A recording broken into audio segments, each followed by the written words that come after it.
Bismillahirrahmanirrahim. Assalamualaikum warahmatullahi wabarakatuh. Alhamdulillahi wahdah sadaqa wa'dah wa nasara abdah wa azza jundah wa hazama al-ahzaba wahdah. Ashhadu an la ilaha illallah ilahul awwalina wal akhirin wa ashhadu anna Muhammadan abduhu wa rasuluh as-sadiqul wa'dil amin. Allahumma salli wa sallim wa barik alaihi wa ala alihi wa sahbihi wa man ittaba'a hudahu ila yaumiddin, amma ba'd. Alhamdulillah wa syukrulillah. Sore hari ini kita dipertemukan walaupun secara virtual dengan saudara-saudara sekalian, para kader keluarga besar Partai Keadilan Sejahtera serta kaum muslimin dan muslimat, para simpatisan dan seluruh anak bangsa yang melihat acara halal bihalal Partai Keadilan Sejahtera. Saya memulai dahulu dengan mengucapkan minal aidin wal faizin, taqabbalallahu minna wa minkum salihal amali wa ta'at. Memohon kepada Allah Subhanahu wa taala agar Allah mempertemukan kita dengan Ramadan berikutnya, dengan Idul Fitri berikutnya pada tahun yang akan datang. Yu'iduhu alaina wa alaikum wa alal ummatil islamiyati bil yumni wal khairi wal barakat. Mudah-mudahan Allah pertemukan kita dan bangsa ini, dan COVID-19 ini sudah tidak ada lagi dan sudah diangkat oleh Allah Subhanahu wa taala. Amin ya rabbal alamin. Walaupun kita bertemu secara virtual, saudara-saudara keluarga besar Partai Keadilan Sejahtera, kaum muslimin dan muslimat, saya yakin hati dan pikiran kita insyaallah selalu berdekatan dan bersatu. Dalam kondisi yang kita hadapi saat ini, saya mendapatkan data pada tanggal 9 Juni dari gugus tugas nasional COVID-19, yaitu yang positif 33.076 dan 19.739 dalam perawatan, dan alhamdulillah 11.414 dinyatakan sembuh, dan mereka-mereka yang meninggal dan wafat berjumlah 1.923. Semoga keluarga yang ditinggalkan diberikan ketabahan, kesabaran dan keikhlasan. Saya memberikan apresiasi salut kepada segenap tenaga kesehatan yang telah bergerak berbuat, dan pasti di antara mereka juga ada yang wafat gugur. Kita inginkan dan kita dorong agar mereka ditetapkan sebagai pahlawan kemanusiaan, dan mereka-mereka yang kembali kepada Allah min ahli la ilaha illallah, kita berdoa kepada Allah agar ditempatkan dalam surga Firdaus dan minas syuhada. Amin ya rabbal alamin. Terima kasih kepada Gubernur DKI tadi telah menyapa kita semua, dan kita doakan juga agar Pak Anies Rashid Baswedan mampu dan diberikan kekuatan oleh Allah Subhanahu wa taala untuk menjalankan tugas-tugasnya dengan sebaik-baiknya. Begitu pula gubernur yang dari Partai Keadilan Sejahtera NTB, Sumatera Barat, dan para bupati, wali kota dari kader-kader Partai Keadilan Sejahtera dan yang kita usung mampu melaksanakan tugas dengan sebaik-baiknya. Amin ya rabbal alamin.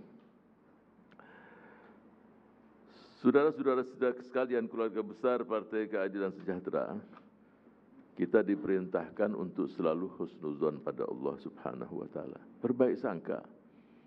Yang terjadi tidak mungkin terjadi kalau tidak dikehendaki oleh Allah. Pasti ada hikmat di situ. Pasti ada hikmatnya. Salah satunya, yang tadinya renggang dengan keluarga sekarang menyatu. Coba, sibuk ngurusi dunia. Tapi dengan COVID-19, ya, mungkin lebih dari 2 bulan di rumah. Olehnya itu soliditas internal keluarga insya Allah semakin solid. Bayangkan kalau keluarga sangat solid dan kuat, pasti bangsa juga akan kuat. Ini sesuatu yang kita raih bersama dan mudah-mudahan terwujud dalam setiap keluarga pada anak bangsa ini. Dan yang kedua, kita rasakan bahwa di rumah bisa kita lakukan banyak hal. Bisa bekerja dari rumah, belajar dari rumah, ibadah dari rumah. Dan banyak hal yang bisa kita lakukan. Dan yang tadinya ayah dan ibu tidak pernah praktek sebagai seorang guru, jadi guru coba. Memang jadi guru mudah, lain caranya. Jangan sampai anak-anak mengatakan guru yang di sekolah lebih bagus dari bapak dan ibunya. Nah, ini mudah-mudahan tidak terjadi. Kalau anak-anak mengatakan guru yang di sekolah lebih bagus, nah ini bapak dan ibu pun harus mengintrospeksi diri. Mesti yang dibanggakan oleh anak-anaknya adalah ayah dan ibunya. Dan kita sekarang dalam kondisi new normal. Ini pakai bahasa Inggris lagi. Apa enggak ada bahasa Indonesianya? Sebenarnya bahasa Indonesia ya kita kembali dengan kehidupan semula, cuma dengan pola dan hidup yang baru. Orangnya juga orangnya sama. Cuma pola hidup yang baru tersebut adalah sebenarnya ajaran Islam. Pola hidup bersih dan sehat. Apa itu? Cuci tangan, bersih. Bangun tidur saja kita diajarkan oleh baginda Rasul Sallallahu Alaihi Wasallam untuk cuci tangan. Coba. Sebelum ada COVID-19, saya membaca beberapa tulisan ketika saya di Eropa. Bangsa yang paling bersih adalah umat Islam. Daerah mana? Bosnia, daerah itu hampir 96% bersih. Ada beberapa negara tidak perlu saya sebutkan, itu nilainya 5. Sebenarnya yang mampu dan punya imunitas dengan wabah COVID-19 ini, ya insya Allah mereka-mereka yang selalu bersih. Jadi kalau new normal, itu adalah karakter kita. Cuci tangan. Cuci tangan gak ada kaitannya dengan makan dan minum. Jangan dianggap kalau udah cuci tangan, makan lagi. Cuci tangan, makan lagi. Nanti Ustadz 2 kali, 10 kali cuci tangan terus nggak ada, bersih. Apalagi kalau mau makan, memegang sesuatu yang akan dimakan ya harus dicuci. Cuci tangan, terus jadi aturan-aturan yang sudah diperintahkan dan merupakan aturan yang baku, itulah pola hidup baru, pola hidup sehat. Nah itu harus kita jalankan, itulah hidup baru, tradisi baru. Jaga jarak, gunakan masker. Nah kalau saya sekarang memang nggak menggunakan masker. Sebab kalau pakai masker pun dia suara nggak jelas juga nanti. Ya, apalagi juga antum semua saudara-saudara nontonnya juga lewat TV juga. Jadi memang sangat jauh dan insya Allah aman lah. Berikutnya yang ingin saya sampaikan adalah tadi sudah disampaikan oleh Presiden. Saya berikan apresiasi penghargaan. Jazakumullahu khairal jaza atas kerja keras, khidmat, pelayanan kepada masyarakat. Tadi sudah disebutkan bukan terkumpul dana 90 miliar, tapi pasti kerja keras, keikhlasan, isar, mendahulukan kepentingan yang lain pada kepentingan diri sendiri. Ini semua insya Allah dicatat dalam mizan, dalam timbangan kebaikan saudara-saudara sekalian, dalam timbangan kelak di akhirat nanti. Dan kita tahu banyak hadis-hadis yang menjelaskan kalau seseorang keluar dari rumahnya membantu orang yang susah. Dan ini kalau kita mau dapatkan hadis ini dalam kumpulan hadis-hadis sahih jilid 2 halaman 608. Pahalanya melebihi dan lebih afdal daripada iktikaf di Masjid Rasulullah sallallahu alaihi wasallam sebulan lamanya coba. Bagaimana kalau setiap hari keluar sampai 3-4 kali? Pahalanya besar. Saya dalam pengajian Selasa, saya pernah katakan, kunna na'lamu wa la na'mal. Jadi banyak ilmu yang kita miliki, tapi kita tidak amalkan. Peristiwa yang diungkapkan oleh Ibnul Qayyim, ada seorang anak wanita yang usianya belasan tahun, salihah. Waktu pandemi meninggal dia.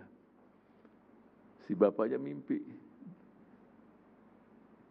Si anak menceritakan, dia mengatakan dia mendapatkan satu hal yang sangat luar biasa. Dan dia katakan 2 rakaat sebelum subuh itu benar ayah, lebih bagus dari dunia dan seisinya. Amal-amal yang kecil besar pahala dari Allah. Si anak mengatakan kunna na'lamu wala na'mal. Kita ini tahu tapi enggak kita amalkan. Tahu bagaimana pahala membaca subhanallah wa bihamdi, tahu 2 rakaat sebelum subuh, tahu ini, tapi siapa yang beramal? Ya. Itu peristiwa ini diungkapkan oleh Ibnul Qayyim dalam tulisannya, dalam bukunya. Berikutnya yang ingin saya sampaikan adalah bangun tali silaturahim. Artinya tadi sudah memberikan bantuan dan itu insya Allah tanpa bersentuhan, bahkan digantung, dan banyak terjadi di banyak negara. Ya. Cuma cara kita dengan digantung. Ya digantung bukan karena isinya sedikit, enggak. Tapi ya memang ngambilnya mudah mungkin. Di negara lain ditaruh di jalan-jalan. Ya, banyak cara. Ada negara lain ditaruh di depan rumah, tergantunglah. Yang penting bukan dari isinya, tapi keikhlasan dan semangat untuk saling berbagi. Ini yang mahal. Dan inilah sifat gotong royong, tolong menolong yang ada pada bangsa ini. Yang ini harus kita pertahankan, kita tingkatkan.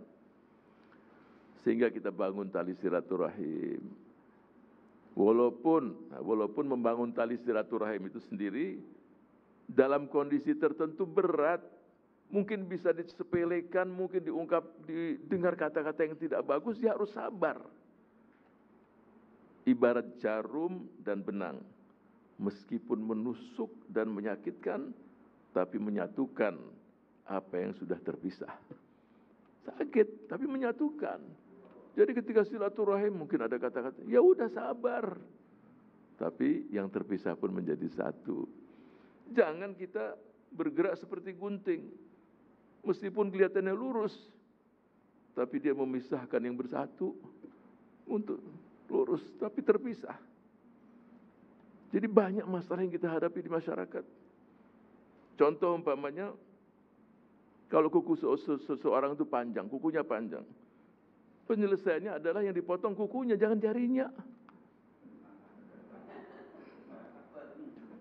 Bisa-bisa panjangnya kuku itu lebih panjang dari jari, potong jari, itu keliru.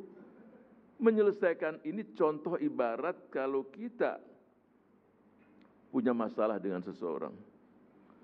Potong masalahnya, jangan potong silaturahimnya. Jadi masalahnya dipotong. Jadi banyak hal-hal yang kita hadapi di masyarakat. Jangan terus malah silaturahim dipotong. Masalahnya apa? Itu yang kita potong. Potong kukunya, jangan jarinya. Jadi ketika berinteraksi, bersilaturahim, kunu kal asjar, pasti dalam kehidupan itu sendiri banyak yang tidak enak. Kalau tanaman pohonan saja mampu bersabar bahwa memberikan yang terbaik, masa kita nggak bisa lebih dari tanaman? Rindang banyak buah, dilempari dengan batu, dibalas dengan buah. Kalau pohon mampu melakukan itu, kita manusia harus lebih dari itu.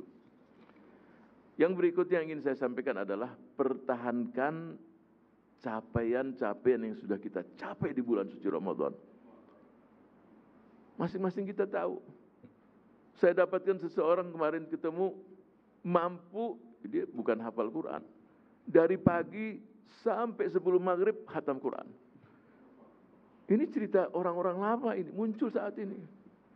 Walaupun saya nggak tanya tajwidnya bagaimana. Tapi yang jelas pasti bacaannya lancar nih orang ini. Sampai. Dan akhirnya setelah bulan suci Ramadan mampu masih mempertahankan sehari sampai 3-4 juz. Ada yang 5 juz, ada yang 10 juz, ada yang 3-4 hari, 5 hari khatam Al-Quran. Yang tadinya sebelum ada Covid tidak pernah khatam Quran, coba. Setelah ada Covid-19, 3 kali khatam, 4 kali khatam. Jadi peristiwa ini juga banyak cerita. Sebab di rumah mau kemana, keluar juga nggak bisa keluar. Mau sibuk makan bulan puasa, baca Quran. Bahkan yang tertatih-tatih membaca Al-Quran, terbata-bata, jadi lancar coba. Kemarin dalam majelis selesai saya ceritakan, ada seorang ibu usia 45 tahun baru semangat belajar Al-Quran. Tinggal di Ciputat, belajarnya di Istiqlal. Gak punya mobil, suaminya mengizinkan terus tiap hari. Sampai dia fasih. Sampai di rumahnya pun dibuat kelompok untuk membaca Al-Quran. Akhirnya dia meninggal. Suaminya menyusul 3 tahun berikutnya. Kalau tradisi di Betawi ada tanah luas dikubur di situ. Cuma suaminya mengatakan kalau aku meninggal biarlah aku dengan istri dipindahkan di tanah kusir. Ketika digali utuh jenazah istrinya. Bukan hafizah. Kain kafannya utuh coba. Karena hubbul Quran, cinta pada Al-Quran. Kalau orang cinta sama Al-Quran, pasti Quran juga cinta. Cinta itu adanya di hati, nggak bisa. Ya. Dan Ramadan pun demikian, yang berpisah dengan Ramadan dengan tetesan air mata. Ramadan tahu. Dan Ramadan pun tahu ini tetesan air mata apa, dia ngerti juga.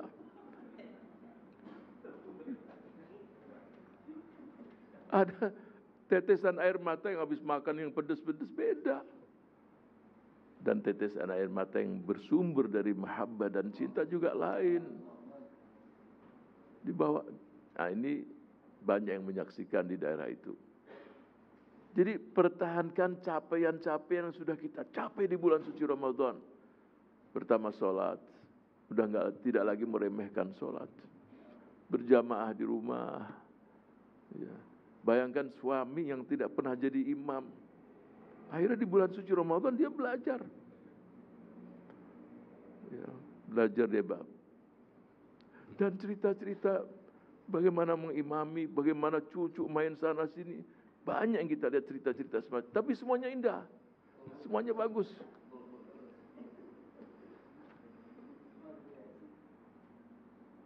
Dan anak pun dia akan keluar. Dan anak yang usia 3-4 tahun, biarkan. Jangan dipaksa dia untuk khusyuk. Khusyuknya dia itu ya terus gerak itu khusyuk. Lari sana, lari sini itu buat anak-anak, itulah khusyuknya dia. Nanti usialah yang membuat dia semakin khusyuk, semakin baik. Pertahankan sholat kita. Pertahankan bagaimana capaian kita tentang Al-Quran. Pertahankan zikir di bulan suci Ramadan. Sedekah, infak, kebersamaan pasti.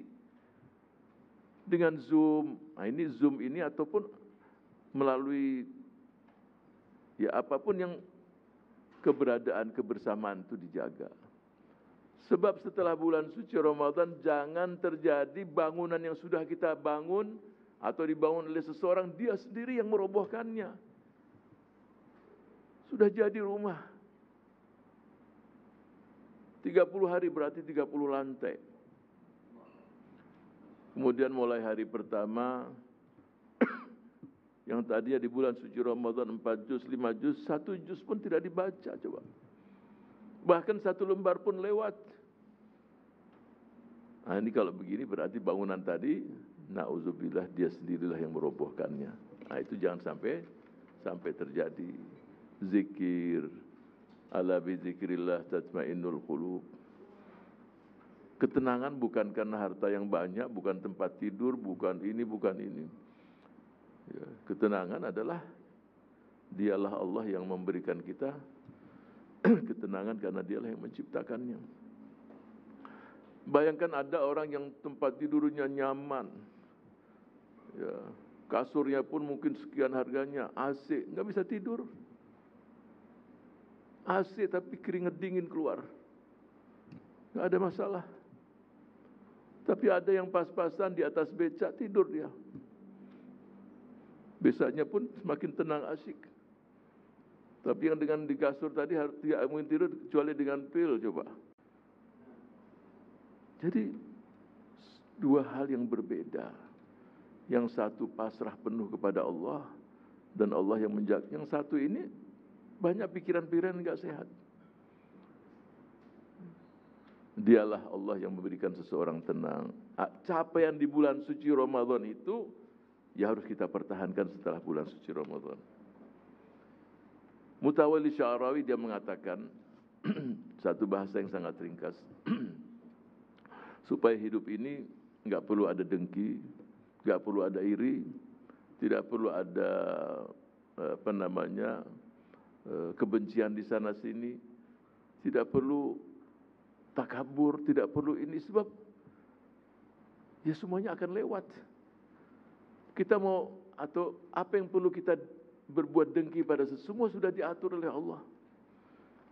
Mutawalli Sya'rawi mengatakan al-hayah qasirah, hidup ini sangat pendek. Sangat pendek sekali. Enggak pantaslah hidup yang sangat pendek itu sendiri. Kemudian di hati itu ada iri, ada dengki, ada perbuatan nifak, ada memutus tali silaturahim. Besok ini hanya jadi cerita saja. Olehnya itu perbanyak senyum. Berikan senyum di sana sini. Yang penting jangan senyum sendirian. Senyum. Buat orang lain tersenyum. Walaupun sendirian pun enggak ada masalah. Mengenang sesuatu, asal jangan sering-sering aja. Buat orang lain tersenyum. Maafkan walaupun orang berbuat salah, kasih maaf. Ya. Sebab fala na'lamu, kita enggak tahu semuanya kapan kita akan meninggalkan dunia ini. Jadi buat orang lain tersenyum, buat orang bahagia. Bayangkan yang tadinya sedih kemudian membuat dia tersenyum, tidak mesti dengan uang, bisa dengan kata-kata. Mungkin itulah yang membuat orang tadi masuk surga, coba. Wala tastasghir hasanatan, jangan nyepelekan kebaikan walaupun kecil. Fa innaka la tadri, engkau tidak tahu kebaikan apa yang membuat kamu masuk surga. Jangan dianggap harus yang besar-besar, mungkin yang kecil tapi besar di sisi Allah Subhanahu wa taala. Mungkin dianggap oleh seseorang besar untuk diri, kenyataannya enggak ada nilainya di sisi Allah. Karena di situ ada unsur riya, bukan karena Allah dan seterusnya. Kemudian yang terakhir, ada beberapa hal yang saya ingin ingatkan diri saya dan saudara-saudara keluarga besar Partai Keadilan. Jangan menyikapi sesuatu itu dengan terburu-buru. Perlu kehati-hatian, perlu tarayus. Saya kasih contoh. Kita dapatkan hampir 7 ayat dalam 7 surat menjelaskan Allah Subhanahu wa taala ciptakan alam semesta ini dengan sittatu ayyam. Khalqus samawat, dengan sittatu ayyam itu bukan 6 hari, tapi 6 masa. 6 tahapan. Pertanyaan sederhana, mudah bagi Allah untuk menciptakan alam semesta ini dengan kun fayakun. Jadi pasti ada hikmat di situ. Ya. Dan yang paling tahu detailnya hanya Allah Subhanahu wa taala. Dan banyak ulama-ulama kita menjelaskan 6 tahapan, ini. Artinya, kemudian dalam ayat yang lain lagi dalam surat An-Nahl, surat yang ke-16, ata amrullah fala tasta'jiluh. Itu. Jadi keputusan Allah itu sudah pasti, jangan engkau membuat sesuatu yang tergesa-gesa. Kemudian ditutup ayat tadi dengan wasbir wa ma sabruka illa billah. Diperintahkan untuk sabar. Antara jangan tergesa-gesa dan sabar pasti banyak hikmat di situ. Yang ingin saya garis bawahi adalah jangan terburu-buru dalam bersikap. Lihat dampaknya yang akan terjadi untuk diri kita, untuk saudara-saudara kita, untuk partai itu sendiri. Perlu tarayus, tidak terburu-buru dalam menyikapi banyak masalah. Banyak contoh. Rasulullah sallallahu alaihi wasallam menjelaskan kepada kita, ma balu qaumin, kenapa ada satu kaum yang melakukan 1, 2, 3. Apalagi berkaitan dengan orang tertentu, nama tertentu, tokoh tertentu, harus hati-hati jangan sampai menyinggung. Banyak cara kita untuk memberikan nasihat, memberikan masukan, bisa langsung, bisa yang sifatnya isyarat-isyarat yang tidak menuju pada orang-orang tertentu. Kemudian sebagai tambahan juga sebelum saya tutup, kita pasrah sama Allah. Yang penting tadi sudah ada arahan dari Presiden, poin-poin, lakukan, ikhtiarkan. Ya. Tapi jangan lupa bahwa yang memutuskan segala sesuatu adalah Allah Subhanahu wa Ta'ala. Imam Al-Junaid, dia mimpi melihat diperintahkan, kamu sekarang pergi di mana kendaraanmu, keledaimu itu berhenti, bantu orang tadi. Bangun Imam Junaid. Imam Junaid hidup di masuk abad ketiga, 215 Hijriah sampai 297. Ini sebagai penutup. Sampai dia bangun, dia bawakan bantuan uang 100 dinar. 100 dinar. Orang tadi menangis, bersyukur, enggak dianggap ini uang. Sampai Imam Junaid mengatakan, wahai saudaraku, kalau kurang, kamu cari namaku, nanti aku bantu lagi. Kamu keliling di kota Baghdad, tanya mana Al-Imam, mana Junaid. Gitu aja sudah, Imam Junaid. Terus orang tadi meleleh, amajnunun anta ya Junaid, kamu orang gila ya? Yang membuat kamu datang ke sini bahwa ini semua dialah Allah, kenapa saya cari kamu? Amajnunun anta ya Junaid, kamu ini orang gila ya? Kamu ini sekarang datang ke sini, siapa yang merintahkan kamu semua bawa uang ini? Terus saya suruh cari kamu di pelosok-pelosok kota Baghdad. Itulah kepasrahan seseorang kepada Allah Subhanahu wa Ta'ala. Ramadan dan bekal yang kita bawa di bulan suci Ramadan dan kita pertahankan adalah kita pasrah kepada Allah. La haula wala quwata illa billah. Hasbunallah wa ni'mal wakil. Asal kita berbuat dulu.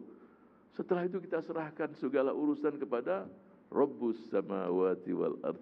Dialah yang mengatur segala-galanya dan sudah diatur semua oleh Allah di Al-Lauhul Mahfuz. Tapi ikhtiar terlebih dahulu.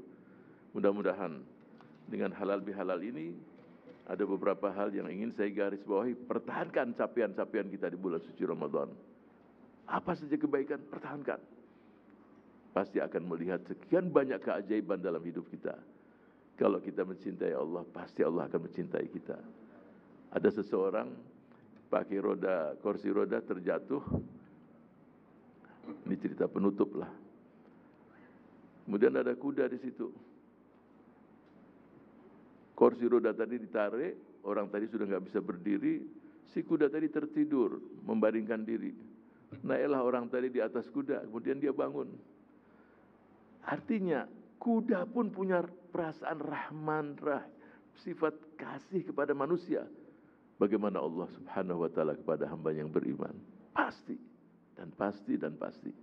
Satu rahmat dibagikan pada seluruh alam semesta ini, saling mengasihi, saling mencintai, dan 99-nya Allah berikan untuk mereka-mereka yang beriman kelak di akhirat. Mudah-mudahan kita termasuk mereka-mereka tersebut yang mendapatkan kasih sayang Allah Subhanahu wa Ta'ala. Wallahu muwaffiq ila aqwamit thoriq. Mudah-mudahan Allah Subhanahu wa Ta'ala menerima ibadah saum kita, ibadah yang kita lakukan di bulan suci Ramadan, dan Allah pertemukan kita dengan Ramadan dan Idul Fitri berikutnya. Amin ya mujibus sa'ilin. Wassalamualaikum warahmatullahi wabarakatuh.